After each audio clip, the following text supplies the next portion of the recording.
Yeah.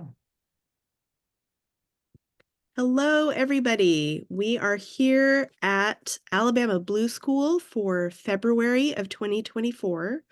Welcome to everyone who came out tonight. It's good to see you all. Um, I want to just quickly let everybody know who we are. We are the United Democratic Clubs of Alabama. And we are just a working group of regular folks who are Democratic volunteers in our local Democratic organizations. And we like to get together and share information and ideas so that we can work together and work smarter. So that's what we do. Everyone is welcome to participate in everything that we're involved in. I wanted to quickly do a little plug for um, our other big project this year, and that is a conference, and we're calling it Alabama Blue Conference, and that's going to be on Saturday, April 6th, 2024. Um, and you can register for that. Registration is live. Can you see the URL? So it's just on udecal.org. And then if you go right here to Alabama Blue Conference, and you can register. So this will be an all-day in-person conference. And the purpose of this conference is for us to get together, get to know each other a little bit better, and to talk about some of the things that are important to all of us as Democrats all across our state.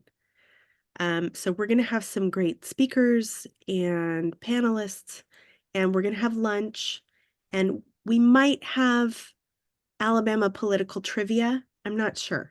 I'm trying to make that happen. So we'll see. Okay, so Blue School, just quickly to let you know, is the other big project of the United Democratic Clubs, and it is a monthly online sort of discussion or training, and it's where we all get together. All of us are, again, volunteers, local volunteers from across our state, and we get together to discuss and learn about organizing. So tonight is the first in a series of Blue Schools that will be presented by the executive director of the Alabama Democratic Party, the wonderful Tom Miro, who is here. And tonight he's going to outline a framework that is going to address the most important areas of organizing that we in our local groups need to focus on in the run-up to the election in November. And in each subsequent month, Tom is going to go more in depth on each one of those items. So this is going to be a great series, and it should really give us all a lot of really good information and ideas for how we can turn out the vote in 2024. So let's hand it over to Tom. And here we go. Take it away, Tom. Wonderful. Thanks so much, Emily, as always, for the platform and the amazing volunteers. Again, quick introductions. My name is Tom Miro. I am the executive director of the Alabama Democratic Party. And I've been doing this for a little while. And organizing is the thing that I love most in politics. As you can see here, I've done it with a bunch of really cool folks. And had a great time. But it can often feel intimidating, right, to stand up an organization coming out of an off-cycle year, right, a 2023 year where we're not required to have monthly meetings for our county parties, and now all of a sudden we get to an on-cycle election year, and we gotta re-ramp up and re-engage all of these folks, and sometimes it feels like we're starting from scratch every time, and it doesn't need to be that way. And if we think about things in the just a few major buckets of preparation, we'll be able to eat this elephant kind of one bite at a time, right? And so I'm going to go into a little bit of detail, talk about a few of these buckets that I would focus on if I was in a leadership at a county party level, and talk about why they're there, how they build on top of one another, and how they will end up getting you to a point where we need to be in October and November when we're really ramping up that GOTV operation. So what I'm going to go ahead and do is share my screen, and y'all give me a thumbs up if you can see what I'm seeing. And then I'm going to not do any of that. I'm going to view it. Sorry, guys. And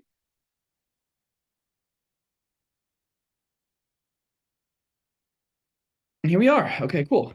So we are going to be talking about building toward electoral success. And this is going to be the ways that county parties can prepare for E-Day, which is what we in the business call Election Day. Okay, am I the only person not getting this? Screen shared is pausing. Let's see. Nope, I can't see anything either. Okay, good. Thanks, Cheryl. Okay. We will troubleshoot this in just a second. Why don't I? Let's see. Loading back up again. Is it working now? Okay, cool. What we'll do then is we'll just go this route, I suppose. Sure. Why not? So building toward electoral success. So if I'm thinking about building toward electoral success, I've got 6 major things that I want to dive into, which ironically enough is just about the amount of months that I have available to do these. But 6 major buckets that I want to focus on my preparation for when I'm going into an election day, right? And each of these things builds necessarily upon the other, but they all work together to make sure that we're in a position to be successful going into November and into an election day. So we have finance. It's my least favorite part of this. It is also perhaps the most important, that we're making sure that we are in a position to fund the programs that we're trying to put together for our allied campaigns. We have prospecting. That means a lot of different things, and we'll talk a little bit about what prospecting is, but mostly that's prospecting people to expand our networks. Training, critically important to make sure that we're doing that early, so that we have as many reps and as many good reps as possible in direct voter contact and in volunteer recruitment. The longer we do these programs, the more effective we get at them. We have more practice. We hear more things on the phones and on the doors. We're better equipped for those important conversations as we start turning out our supporters. Ground game. I'm a huge fan of knocking doors and knocking them early. Starting your ground game in the summer gives you an opportunity to really start building out a really, really robust universe of identified supporters. It also allows you to ease into the cycle of canvassing, because if you're just ramping up a canvassing campaign, say in August or September, you have to do a lot of really, really tough door knocking work in a very short amount of time. Now, obviously, there are different reasons why different campaigns would start a ground game earlier or later, and a lot of times in this beautiful, wild state that we have, we'll have special elections that'll jump up, and you don't have 6 months to prepare for a campaign. You have 6 weeks, which adjusts everything that much more. Next up is a huge task for our county parties and our county units, which is voter protection. This is a huge task for our county units because you guys are on the ground. As massive and robust as a campaign as we can possibly build, there will never, ever be enough staff members to be able to cover all of the voter protection needs of a state, right? When I was working with Joe Biden's campaign in Arizona in 2020, for example, all virtual, but let's just use that as a size example. We had 120 field organizers on the ground. We had 16 managers of field organizers. We had 4 managers of field organizers. So we had a massive network of people. And even then, that it wouldn't even begin to come close to the number of folks that we need to watch every poll. Another example is Kentucky. Kentucky has just a hair under 3,200 precincts. 3,200 precincts. You're never going to be able to have staff to cover every single one of those, right? So we need the help of those county parties to find the volunteers to help make sure that things are operating smoothly at your voting locations, especially the high traffic ones, because we know those are the ones where we're going to see some delays and might have to make some interventions to ensure that every ballot is counted. And then finally, GOTV, my favorite part of election season, because it's where all of it comes together, where there's no such thing as too much help, and all of these different programs and pieces fit toward building this final, unsustainably intense push to get to the end of an election season. Yeah, like I said, getting ready for election day just doesn't happen overnight.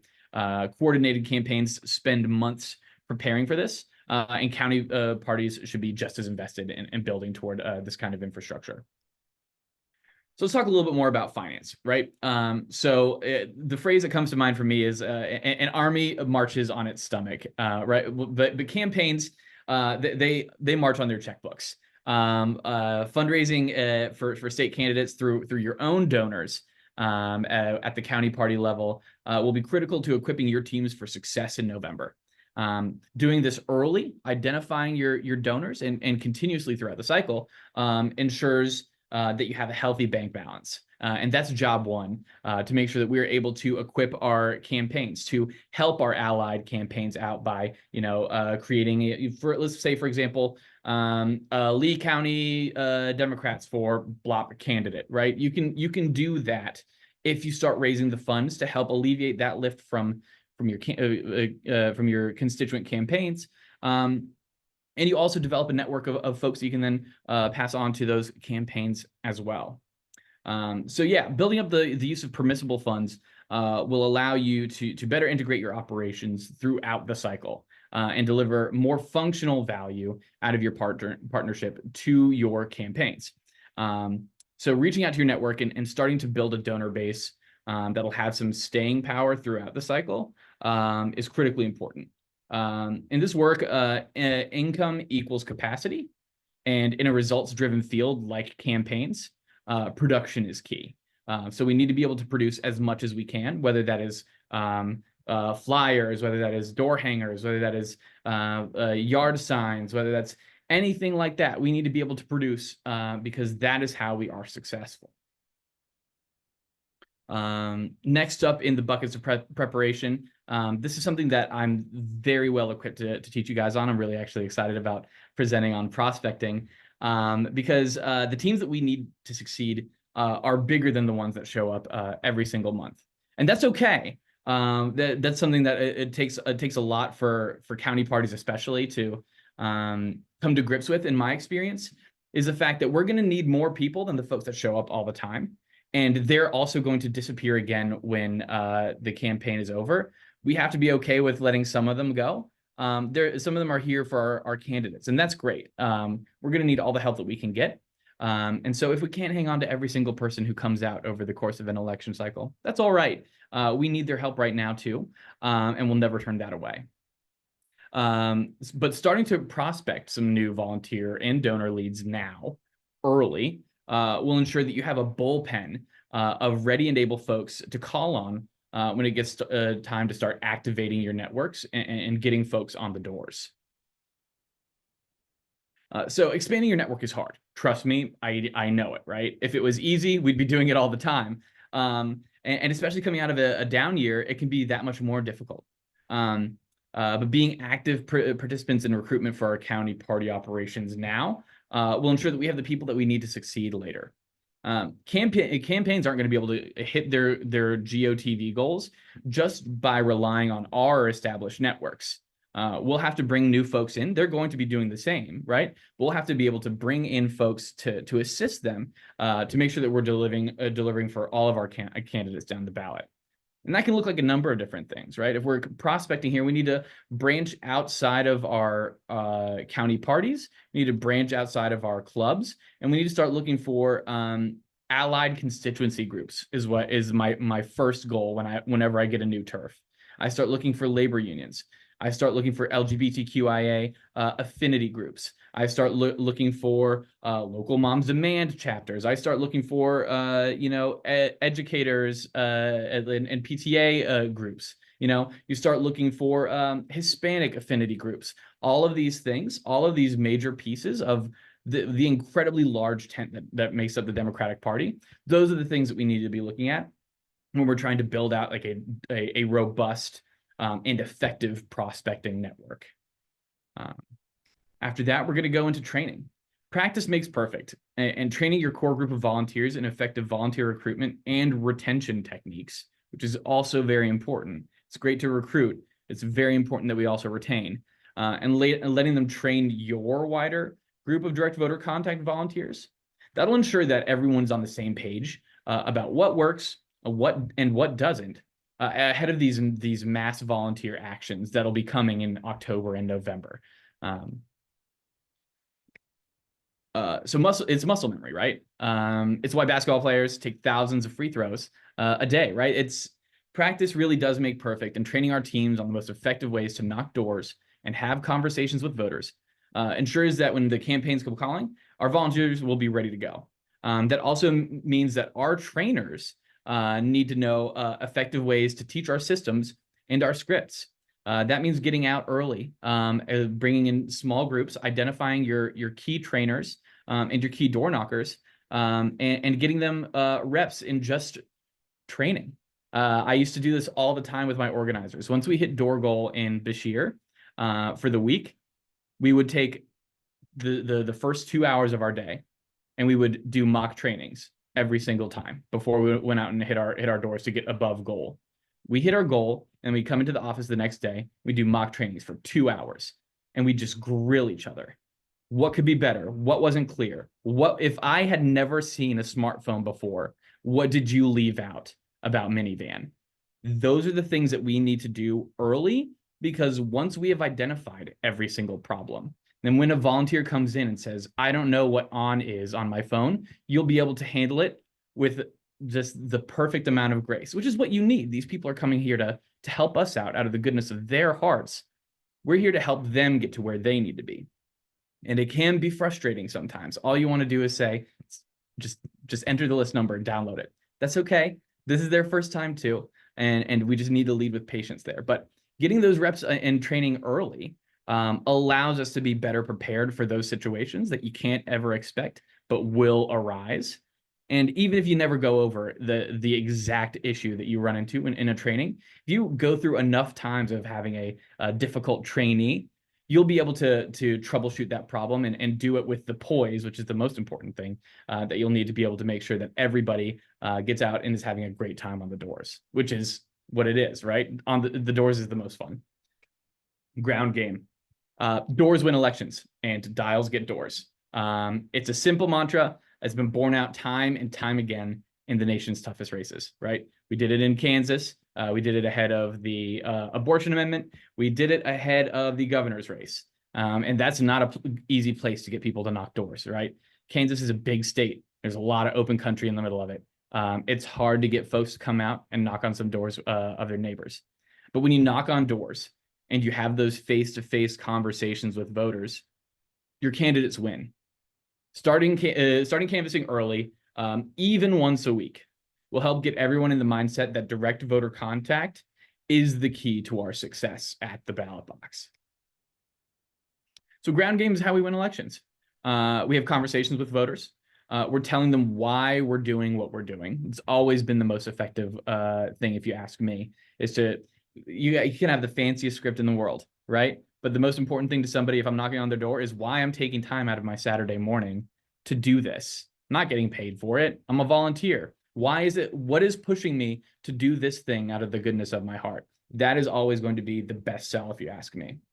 But we tell them why we're doing what we do, and then we get them to vote for, make a plan to vote for our candidates. But the earlier we get out there, the more conversations we have, the more data we can collect, and the more accurate we can be with our targeting going into the final months of the campaign cycle. Remember, the sooner we identify a supporter, we talk to somebody for the first time let's say in July, knocking doors in July, and this person says, I'm all in on Joe Biden and Democrats up and down the ballot. I'm done. I've had that conversation. I talk to them one more time on the phone to make sure that they have a plan, but I don't need to waste my time doing a persuasion pitch to this guy again over the course of the cycle. I've identified him as a supporter. I just need to make sure that he's going to turn out just ahead of the election. I'll just give him a ring. Say, hey, we talked earlier in the year. You said that you were all in. Still good? Great. When do you usually go to vote? You should do that again this time. Fantastic. Thank you so much for your support. That's what we need to do. The more time we have to build out that robust universe, the more time we have identified supporters where we have to have less conversation with them to get our end result, which is a ballot cast for our candidates, the better, you know. And when we do that more often, not only do we have a better universe, but we're also better at the conversations when it gets time to have them going into that final month of the election. VoPro, voter protection is so critically important. It's going to be insanely important this cycle, right? As you guys may or may not have seen, SB1 is off and running, and it is going to make it exceedingly difficult for folks who use the absentee balloting system to cast their votes in a way that makes the most sense for them. It's sad. It's frustrating. And unfortunately, it looks like it's going to be the reality that we're going to have to live with. So we're going to have to work through that. But protecting the vote is one place that county parties can really step up to the table. Ensuring that the franchise is safe and secure from tampering is vital. Training members of your team to ensure that they have a plan and a process for watching polls and for responding to voter complaints is critically important. It also means that we're going to have to start beginning our conversations now with our local election officials, right, with our probate judges, and lean into our voter protection trainings from the state party to be best equipped to go into those conversations. So county parties take a very active role in this. Finding your voter protection teams ahead of time. A lot of times for major statewide, they're going to be, you know, lawyers who are volunteering their time end up being some of the best resources available there. But it can be anybody, right? You know, every organizer that I know is trained in basic voter protection techniques for their states. But finding your voter protection team ahead of E-Day and making sure that they're well equipped for any situation that arises will make sure that they're good to go when the time comes to watch some polls. But it also means that we need to start having that conversation peer-to-peer as leaders with our local election officials to make sure that we're working with the best information we have available for our jurisdictions, right? Because voting does not look the same everywhere in the state. And it would be insane if it did, right? Because Fayette County and Jefferson County have two different realities for voting. That's okay. That's the way it's meant to be.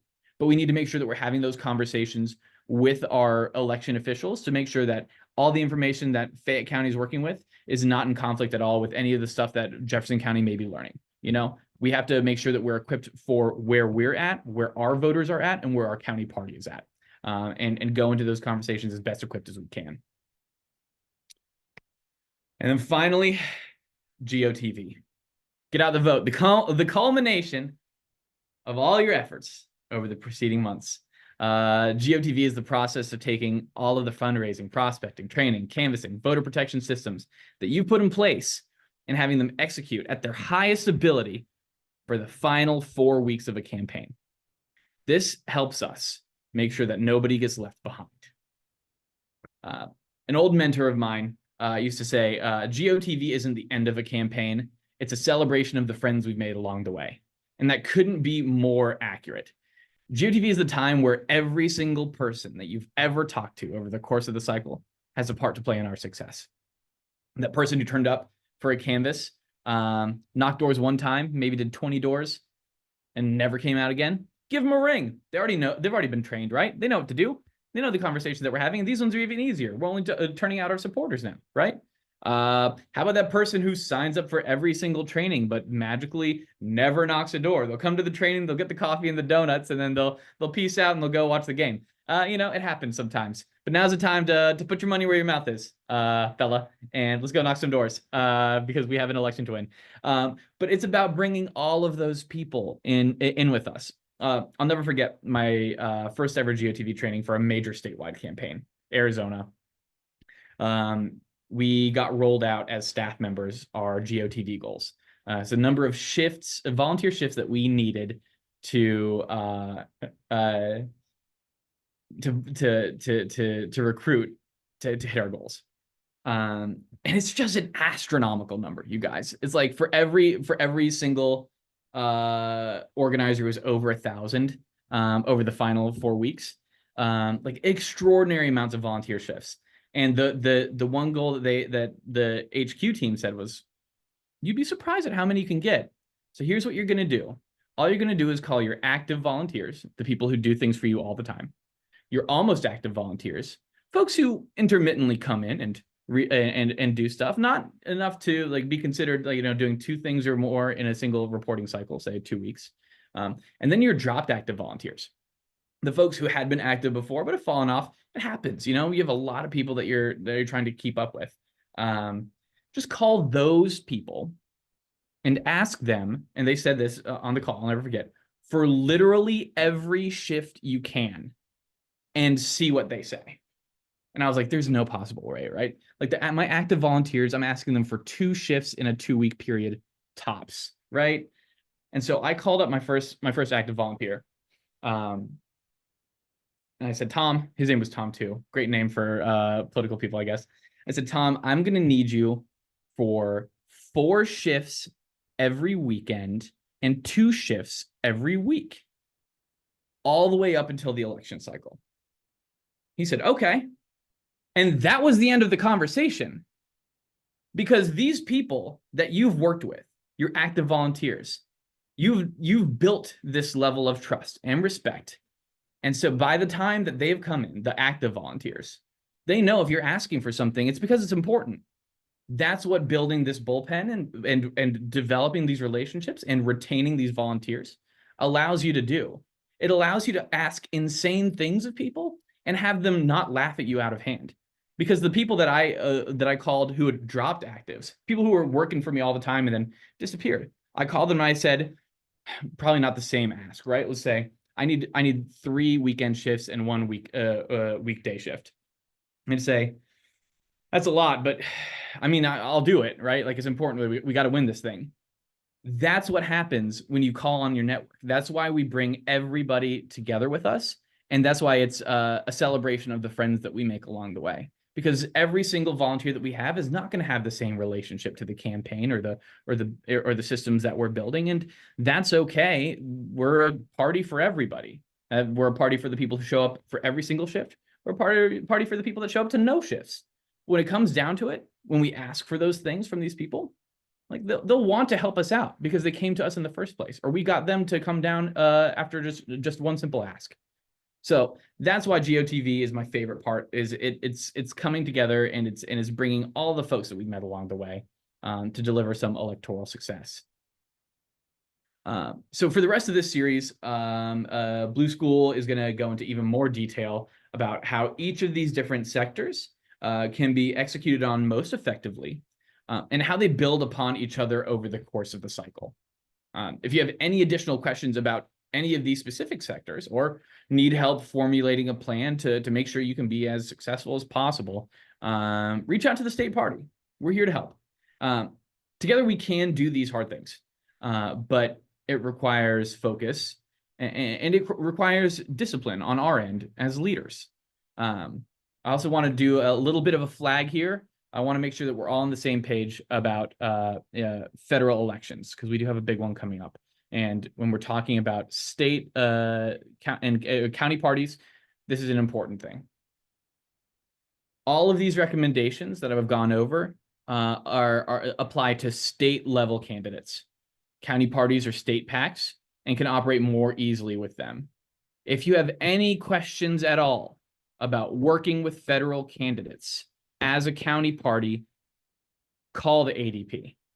We have one of the most talented compliance professionals in the country, Brian Clemens, comes into the office every single day. If you have a question about working with a federal campaign, we want to make sure that you are making the best decision for your organization. And we want to make sure that you're equipped with all the details that you'll need to make sure that you're doing it in the right way. So call us if you have a question, because we don't want you to accidentally turn yourselves into a federal PAC. That's a headache that nobody wants, okay? So give us a call if you're thinking about working with a congressional candidate, if you're thinking about doing stuff with them. We're here. We have an incredible staff of compliance folks that are ready to help you out and make sure that we're doing things in the right way. But yes, this is for state level candidates. This is for your circuit and district judges, state house folks, things like that. Anything federal comes up, give us a ring down here at the office. We'll be happy to chat it through with you to make sure that we're following all the proper procedures. Okay. So kind of ran through that a little bit. And again, this was the introductory where we were kind of just talking through what things were going to be. But I am happy to answer any questions about any of the things that I talked about anytime. There's no such thing as a stupid question. So please. Okay, I have a stupid question. Yes, they're my favorite type. What's up? So the federal flag, I mean, so my understanding is since we have straight ticket voting, that kind of gives us a little wiggle room.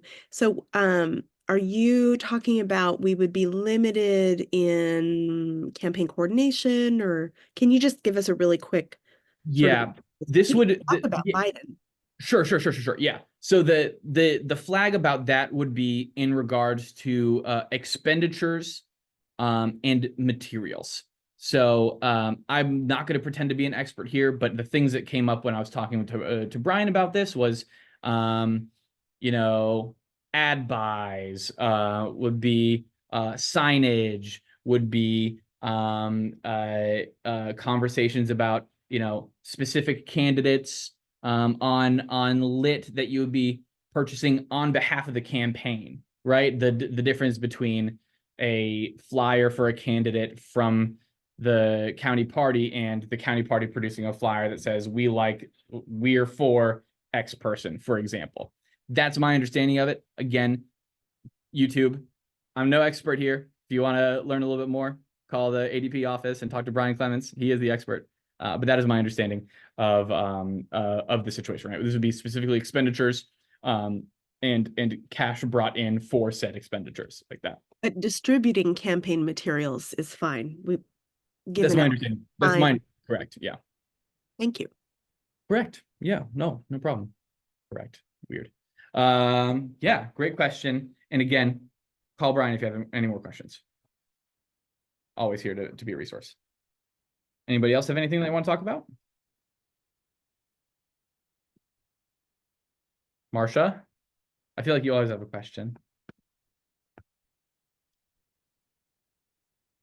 I was just trying to think of something to say. Oh, that's sweet of you. I appreciate it. Just going back to recruitment. Sure. In small county parties like ours, that's always an issue, although Sure. It seems to be more passive during election years. In other words, I get phone calls from people who want to help. But what are the kinds of basic things that parties can do in recruiting? Is it about phone banking? Is it about door knocking? And how? And for those of us who don't yet, for instance, have county party vote builder, how do we go about strategizing recruitment activities? Sure. All great questions. So I think the first thing that I'm going to do is tackle the county parties without vote builder question, because that's a difficult. My answer to recruiting volunteers is the same answer that I'll give to my organizers when I'm on a campaign, which is you call them, and you call them, and you call them, and you call them, and you call them, and you build as robust a list as you can, but you make phone calls and you ask people to come out and volunteer for you. Now that goes for every event that we're talking about, not just actions like phone banking or door knocking, but you're going to want to build for every single thing, right? But for a county party that doesn't have vote builder access, I think the best thing that I would do There are a couple of good ways. The things that I would lean on the most is going to those allied organizations and stumping for your teams, right? So going to your local NAACP chapter, great first start. Going to your local labor union, always a good plan. Like even if you, we have to be realistic here. Like unioners tend more left than most, but there are still a fair number of rank and file members that vote Republican. That's okay. But getting face to face with their business manager, who's definitely probably going to be a Democrat, right? That's a good introduction to have. So there is always value added to these things, but that's where I would lean in first, right? Is like start self-selecting for your crowds where you think that you'll be able to get people who be at least kind of interested, and make your pitch to volunteer there. And that can apply to, more things, right? Like LGBTQ stuff, Hispanic stuff, anything under the sun. Environmental is really important in this state too, right? That is actually like if I was building a persuasion universe, I'd talk to Republicans who think that the environment's important, because there are a lot of them. We have a very biodiverse state, but like things like that, right? Go there, lean in on those conversations. And then there's another simple thing. It's effective when you're doing stuff like voter registration, which is crowd canvassing, going to high traffic areas, Walmarts, Trader Joe's is a great spot to find them, to talk about, libs all over the place. Are you kidding me? But places like that, right? Places where you have a lot of foot traffic, where you don't have to go door to door. The door to door comes to you, and then do your pitch from there, right? And I know it can feel a little annoying, but honestly, everything that we do is a little annoying in this business. Like it's kind of annoying to have your door knocked on and talk to somebody about politics, but we do it because it's important. But like being the person outside of a Walmart, tabled up there saying, "Hey, I'm with the Shelby County Democrats. We're looking for more people who might be interested in learning more about the candidates that we have running, or just want to come down and see what we're all about. Sign up and we'll give you a call or shoot you an email." Stuff like that. Tougher. You have to if I'm crowd canvassing, I'm more active in it. I don't table. I have a clipboard and I go up to people and I just say, "Hey, have you thought about doing stuff for the Democrats?" Great. But it just depends on where you're at. Depends on the density of the crowds, stuff like that. So those are the two ways that I would do it if I didn't have Vote Builder access. Now, when you do, definitely phone calls is the most efficient way to get volunteers. It's not rocket science. It's definitely not sexy, but it is effective. If it wasn't, campaigns wouldn't still be doing it, but they are, and they'll continue to do it. I also recommend, this is a hot take, doing it from your personal phone if it's in your personal phone number, if it's volunteer recruitment. Again, this is about building a relationship, and it's easier to retain somebody who comes in if they know they have your phone number, right? If they know that they're reaching you and just you.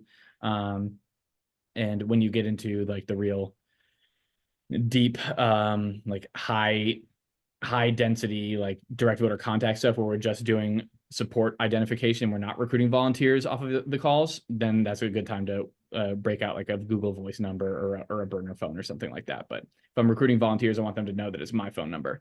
It also makes it's pretty easy for me because I have an out-of-state area code, so I'm pretty identifiable for a lot of folks. When I am trying to recruit volunteers, they know that the 757 number is mine. But that's just my personal experience. Does that kind of help answer some of your questions? Yeah, it's a lot. Some of the things you recommended are a little bit tricky, but Sure. good things to think about. Yeah. Crowd canvassing, especially at public places, can be tough. I know I had to ask permission when I was doing crowd canvassing for voter registration in Topeka. I went in and talked to the general manager, and I was like, "Hey, this is a nonpartisan thing. Even though I'm with the Kansas Democrats, like we're registering anybody who wants to register to vote. So could we just like throw up a table, sit down and just ask people if they want to register to vote?" And they're like, "Yeah, sure, it's fine." Yeah, it takes a a little lot of times they say no. Yeah, I mean that's Shelby County. that is the risk too, right? And I was in one of the 8 Democratic counties and out of the 5 in Hey, Kansas. there's still good ideas. Yeah. We have to try them out. Exactly. throw things against the wall, see what sticks. There's never going to be a one size fits all solution. Yeah, Richard, what's up? I just wanted to say when you're talking about rebuilding county parties and stuff, that what you're also doing is rebuilding those organizations like the NAACP and helping them reorganize as well. Because we've lost a lot of that, especially in the rural counties. Yep. Those chapters are no longer there that used to be the backbone. So it's good to build relationships with everybody in your community and try to rebuild those organizations while you're building yourself. That's a great point too, right? And I think leaning in, especially on things like NAACP chapters that are dropping a lot, especially in rural areas of the state, reaching out to the Black community in every part of the state, and not only bringing them into our groups, right, but also making sure that like we're equipping them to do organizing for specific constituency groups like an NAACP chapter to get those things back up and running. I think we'll only have value add, right? Because once you have an organization like that stood up, it's going to do its own networking. It's going to do its own building too. And now you've created something that's growing on its own, or helps to create something that's growing on its own. And now you have allies everywhere. So all of this investment builds toward a bigger and bigger and bigger network. And it's not easy. It's not easy. It's so much easier to not do things than it is to do them. But if you want to build like long-term success, the effort has got to be done. It's got to be done in off years as well. And that's going to be a big product for us in 25, is like looking at really, really hard, like what participation looks like for us as Alabama Democrats, knowing that we're going to have to defend a new seat, probably, definitely. Going to have to defend a new congressional seat. So what does that look like when we don't have a presidential ticket on the ballot? What does it look like knowing that a lot of our least active county parties exist in this new district? What does that look like for us? Like, those are things that we're thinking about at the state party right now. But it's also important that we remember that everything that we build, we're not just building for us, we're building for time in perpetuity as well.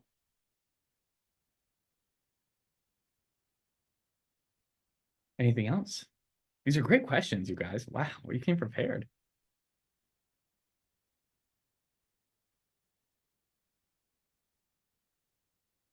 Hearing none, I yield back my time.